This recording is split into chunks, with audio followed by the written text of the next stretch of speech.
Yo, what is up guys, Grim here, and in today's video, we finally have it. I'm giving you guys the exclusive intel on how to make insane currency from the Scourge mechanic. This is going to be a full end-to-end on how you guys are going to get rich from low tier or high tier Scourge mapping juice. And it's going to be pretty extensive. So without further ado, let's get into it. To kind of introduce the mechanic here, we have in the background here one of the Scourge T5 silo maps, which I rolled here. I believe it drops 4 scarabs, which is pretty good. And it was very, very fast to bake using the methods I'm going to explain to you in this video. So very, very good there. You can enjoy this footage as we go through.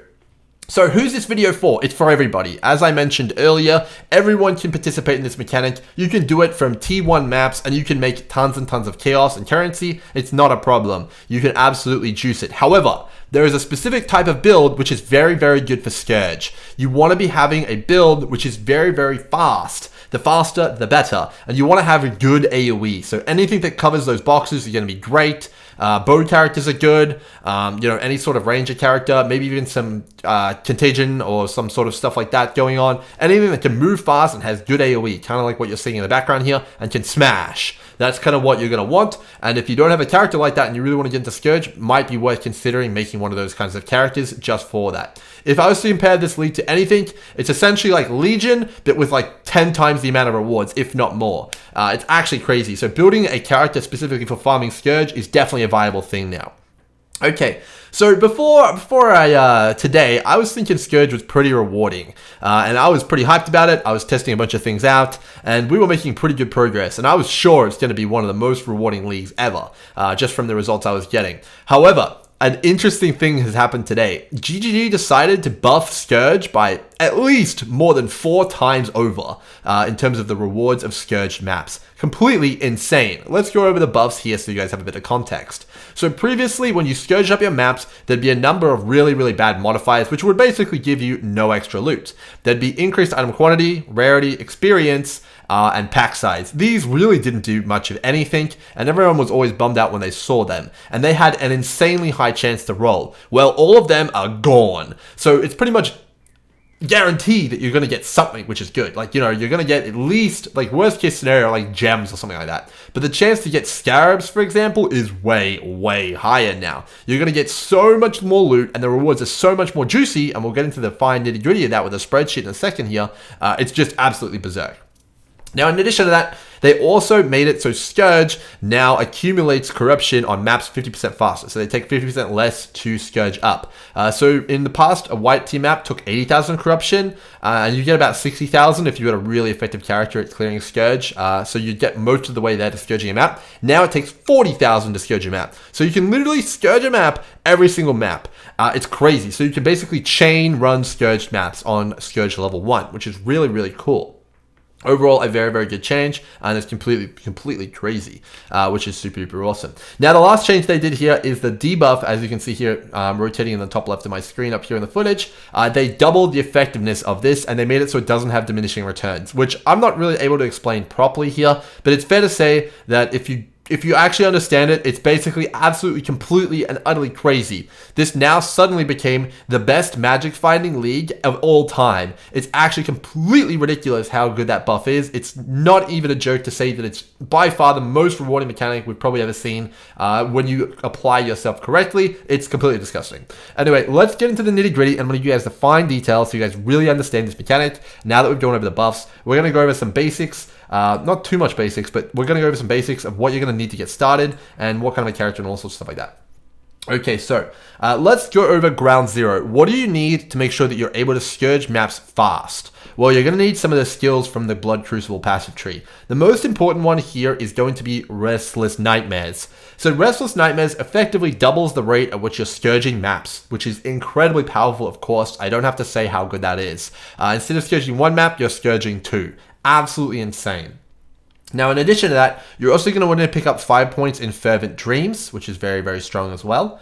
as well as Warped Sluice, 5 points in this as well. Which is going to be really, really powerful. So basically the way these function is 25% more corruption, just 25% faster scourging, very, very good. And then Warped Sluice, essentially when you bake your maps up to T1 to 10, anywhere in that range, you're going to get anywhere between 5 to 50% more corruption as well, meaning your next map that you're going to be running is going to be doing it even faster, which is really, really good. Super duper awesome. Getting spammed here, sorry guys. And then the last one you're going to want to get here, which is, it's a bit of a bonus here, is going to be Strange Forces, which is 5% chance of transforming to grant an additional beneficial modifier. So what this essentially does is, let's say that you slammed on Fossils as your additional reward, it has a 5% chance to slam in another additional reward on top. So that's pretty good. So 1 in 20 maps is going to get 2 mods instead of 1, which in the long run will add up and it will be pretty good. And it'll be quite lucrative. So yes, very, very good there. It's not a massive game breaker, but it's also nice to have. There is also one other here, which you probably do want to be doing. And that is, I believe it's one which reduces the chance at having a bad mod. I'm not exactly sure which one it was. I'm sure someone knows it here, but yeah, I'm not going to waste too much time on that. So those are the main things you're going to need to get started. Of course, you don't need them. It's just going to make you more efficient and make you much more effective at scourging stuff in the long run. Okay, so let's talk a little bit about the Crucible. So you've got your 2 slots here, and you're going to want to be paying close attention to these and making sure that you always have maps in here. For like basically under no condition should there not be a map in here. So let's talk a little bit about which map is the best to put in here for starters. Okay, so there's obviously 100 choices, right? You have all of the maps on the Atlas to pick from, and you have all the different tiers that they can be. So which one should we be putting in? Well, I've tested a bunch of maps here and kind of understood what the best one is here, and we'll kind of go into my spreadsheet here and start talking a little bit more about it. Yep, so hopefully you guys can see this. It might be a little bit small, but I'll make sure I'll read it off so you guys understand. Okay, so the first thing I wanted to test here is tiers. So obviously this is an exhaustive list. Obviously it does take time to test, but we'll validate this as we go. But this is some preliminary testing, which gives you guys a pretty good idea. So of course, all of the Scourged maps, their rewards are based off of rare monsters. So the more rare monsters you have available to you, the more rewards you're going to get. So this one says rare Scourge monsters drop 1 additional Blight Oil. So if I have 10 rare monsters in my map, I'm going to get 10 Blight Oils. If I have 20, I'm going to get 20 Blighted Oils. So one of the biggest things that you care about is how many rare monsters on average your Scourge map has. So what I decided to do is run a bunch of different layouts, which I thought might be good. And I counted how many of each individual reward I was getting to kind of determine an average or a sort of pseudo average that you could kind of base a few things off of to kind of get an idea. So most maps seem to be reasonably similar when you test them enough. Most maps seem to have about 10 mobs on average, with some of them having a little bit higher than average, but most are going to have around 10. Now, that is kind of probably subject to a little bit of variance, of course. If you take a look here, some of the maps are a whole lot more consistent than others. So you can see my Haunted Mansions here, which this one's Haunted Mansion. I got 7, 11, 9, 12, 12, 11.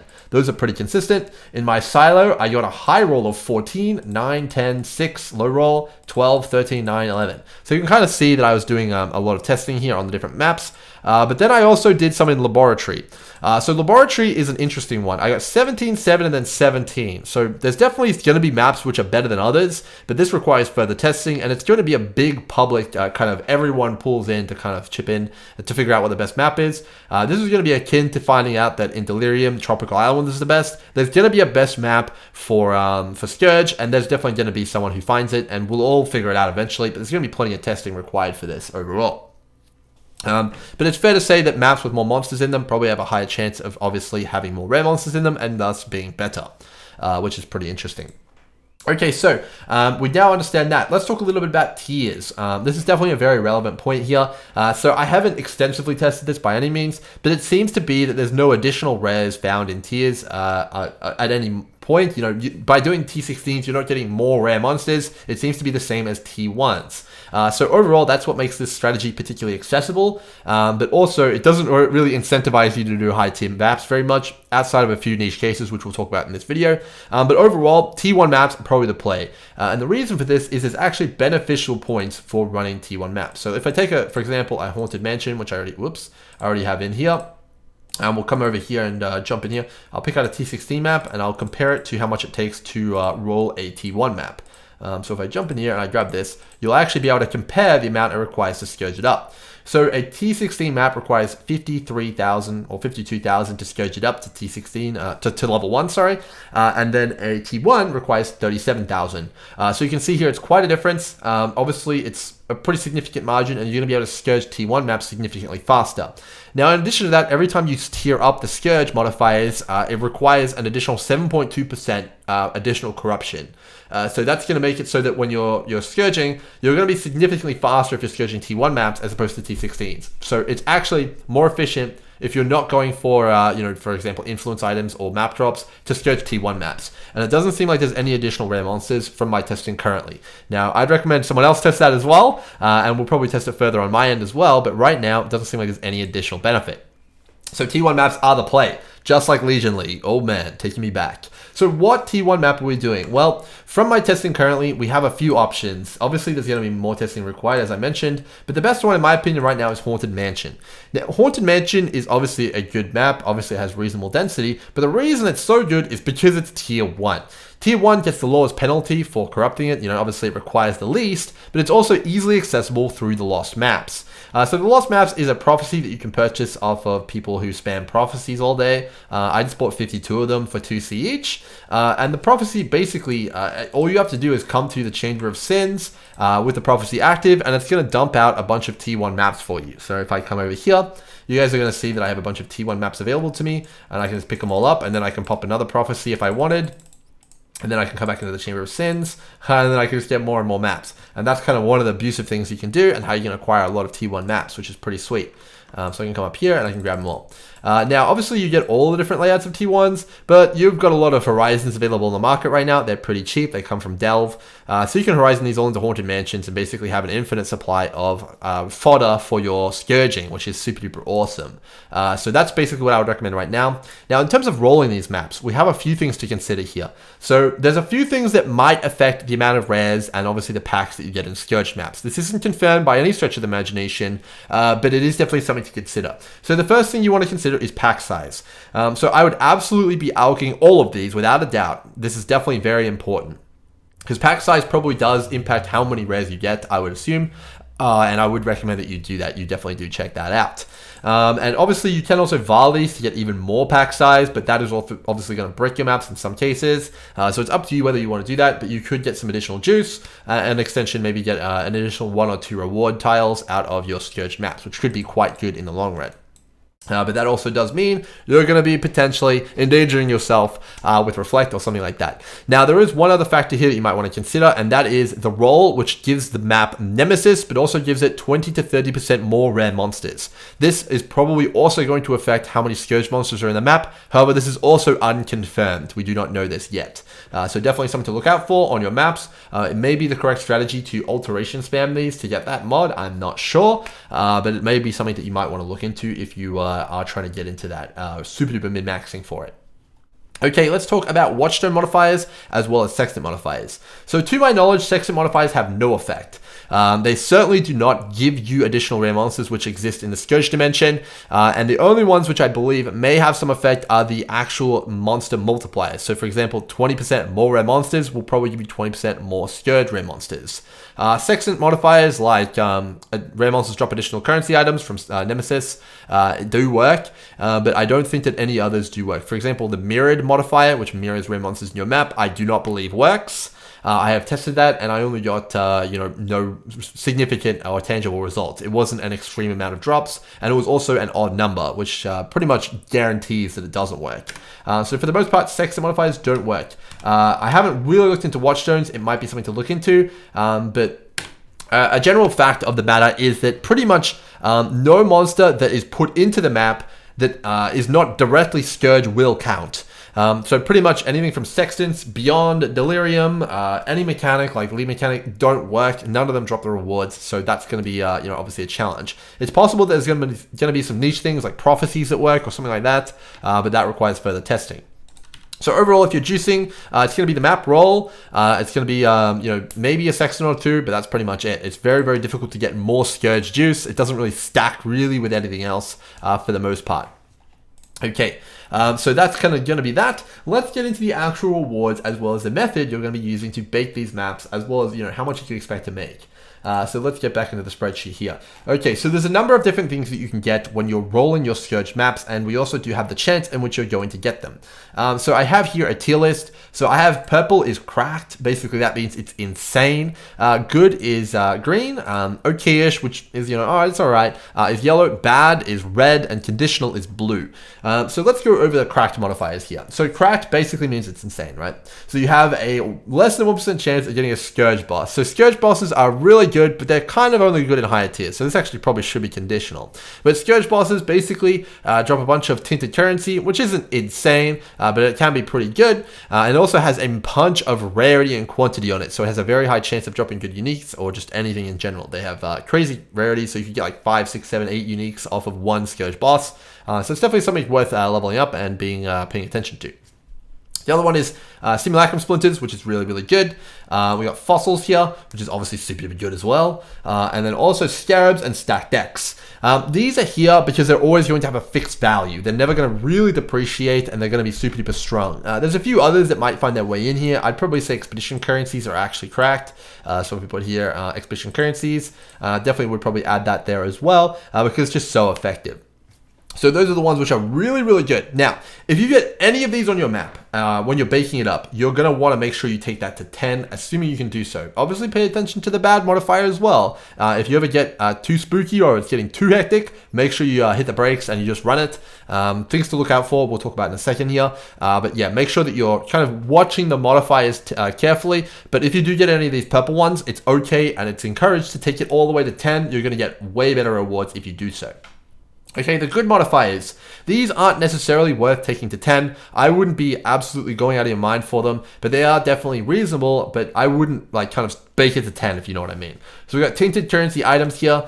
We got Breach Splinters, and we also have Legion Splinters and Catalysts. These are always good. You'd love to see them on the map. You can bake them to like 2 or 3 or 4, whatever you feel comfortable with, but they're not absolutely insane. Like you get on, for example, like Expedition Currencies or something like that, which are completely ridiculous. Okay, so that's kind of going to be that. And then OK mods, these basically you wouldn't want to bake them any more than you have to. You kind of get them, and there'll be a strategy with this coming up. I'll talk to you about it in a second here. But we've got basic currency items. We got additional essence, which is always going to be screaming, unfortunately. I don't know if this can drop corrupted essences, but it always drops screaming essences. We got gems, which can drop level 21 gems. I've gotten 21 20s from this, as well as just 0.23 gems as well. So it can be corrupted, and that's quite a high chance. I did get quite a few of these in one map, which is quite nice. We got incubators, which are okay. These are not too bad. And then we got the bad modifiers. So anything with Scourged items kind of suck, so you don't want them. One level higher, this can be abused in super duper niche cases, but you can get all of its value from Watchstones anyway. We got Abyssal Jewels. We got Blight Oils. Both of these can be okay, but they're nothing to write home about. You're definitely not going to be psyched to see them. You got Enchanted items, which thoroughly sucks. We got Fractured items, which again can be okay in high tiers, but you're not thrilled to see it. And then you finally have Unique items, which I'm sure someone's going to get a head on it from this, but it's definitely not a very high chance, and most of the stuff you drop is going to be garbage. Okay, so overall, those are the tiers, and that's that. So let's talk about the conditional ones here. So we have additional map. This is only good on T14 Plus, but on T14 Plus, it's absolutely disgusting. You're going to get basically like 50 maps from one Scourge map if you bake it up to 5. It's actually ridiculous how crazy it is. And the next one here is influence items, which is probably the one mod which is going to yield the most currency per hour if you do it perfectly.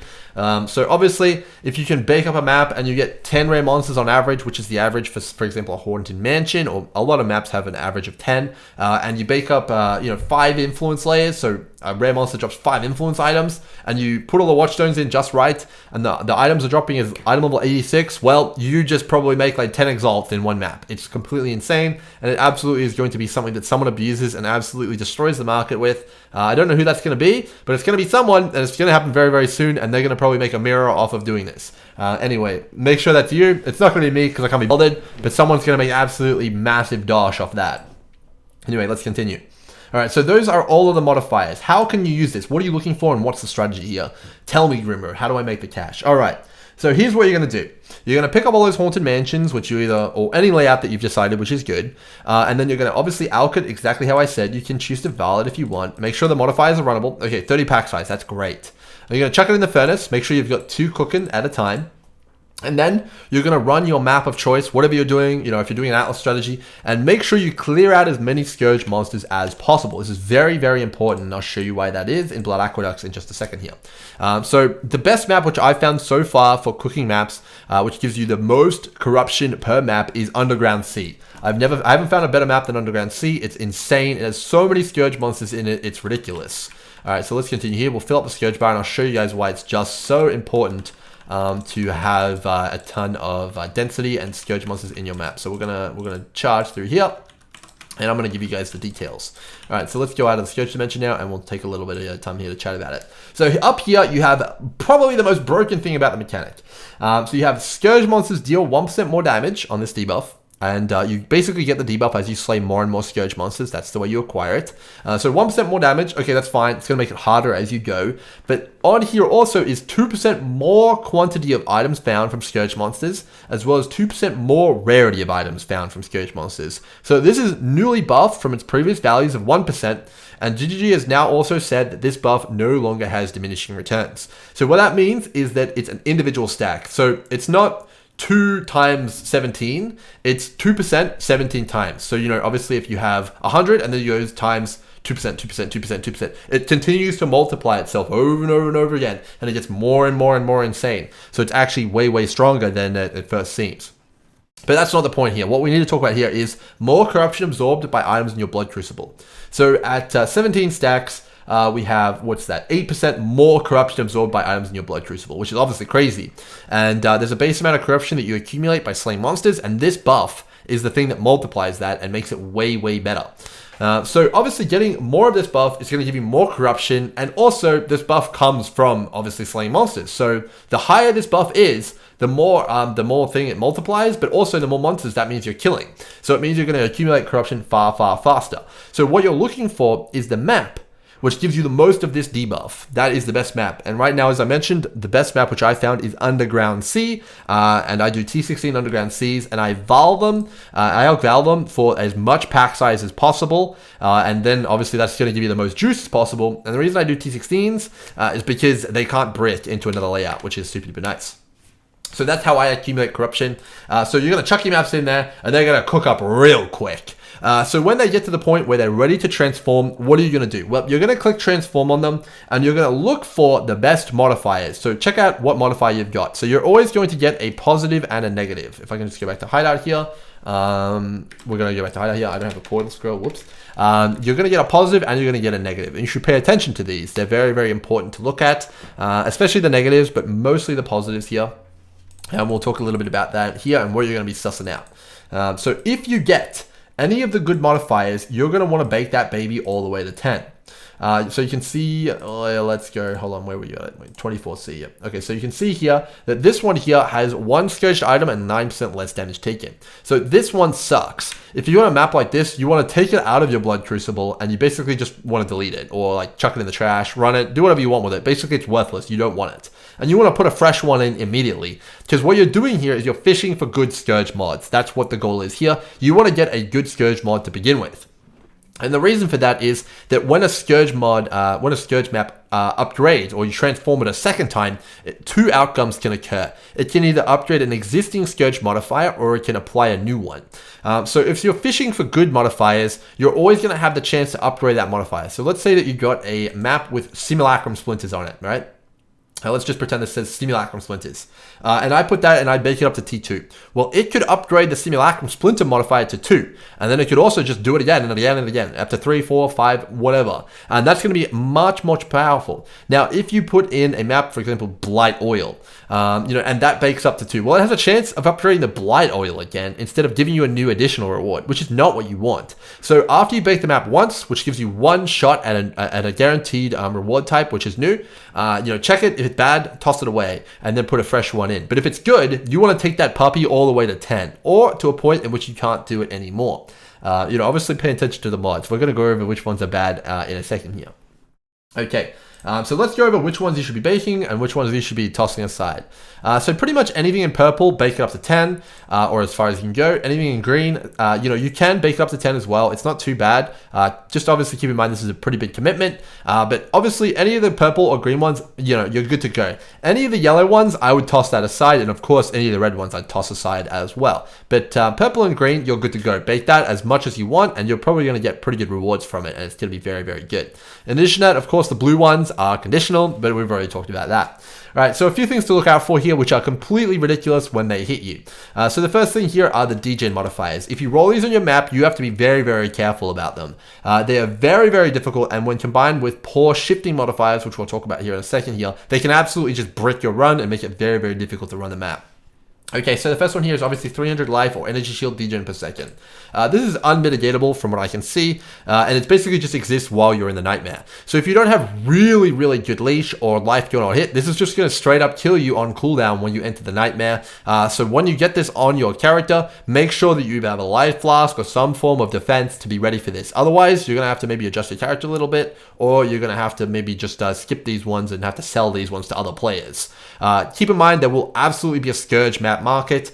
For people who can't run certain modifiers, they're going to have to sell them, but other players who can run them will buy them from you, and you can kind of cut your losses. Okay, so these obviously are two of the most deadly modifiers. Absolutely, you need to pay attention to them. They're very, very spooky.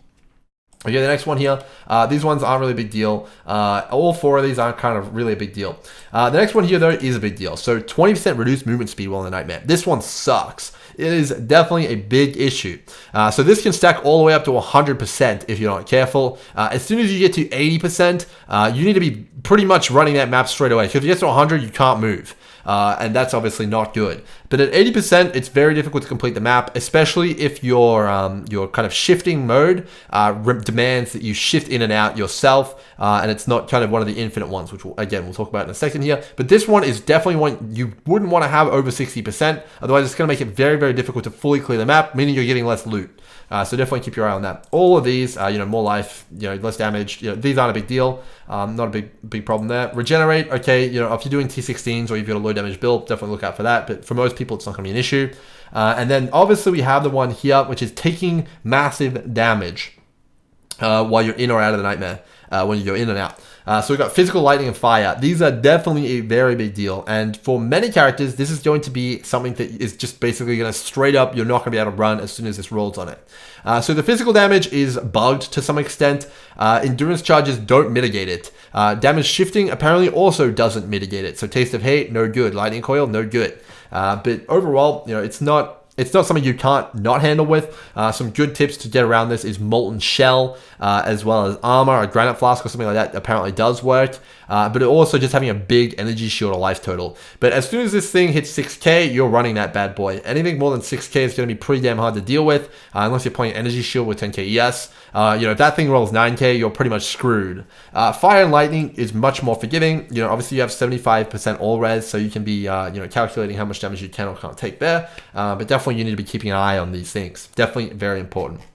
Okay, so I've gone over the Crucible, passives you want. We've gone over the map you want to run, how to run it, how to juice it. We've gone over the mods you want, how to bake it, when to bake it and when not to bake it, and also what to look out for in the dangerous stuff. Okay, what's left to cover? Trying to think. There's definitely a few things. The shifting types. These are incredibly important. Very, very important indeed. We're going to talk a little bit about these now. Okay, so there's a few which are essentially manual shifting, which don't really change too much at all. I don't have too many Scourge maps to show you guys, but I pretty much remember all of them. Okay, so there's a few. There's the lose blood from the blood crucible 25% slower. But then there's also one which makes it so you gain twice as many Scourge stacks per monster killed, but they slowly degenerate. So these two are by far the best modifiers to get on your Scourge maps. And the reason for that is because you control when you go in and out of the Scourge dimension. A very, very important fact of the matter. And the reason this is so important is because when you manually shift in and out of the Scourge dimension, you spawn Scourge monster packs on your character.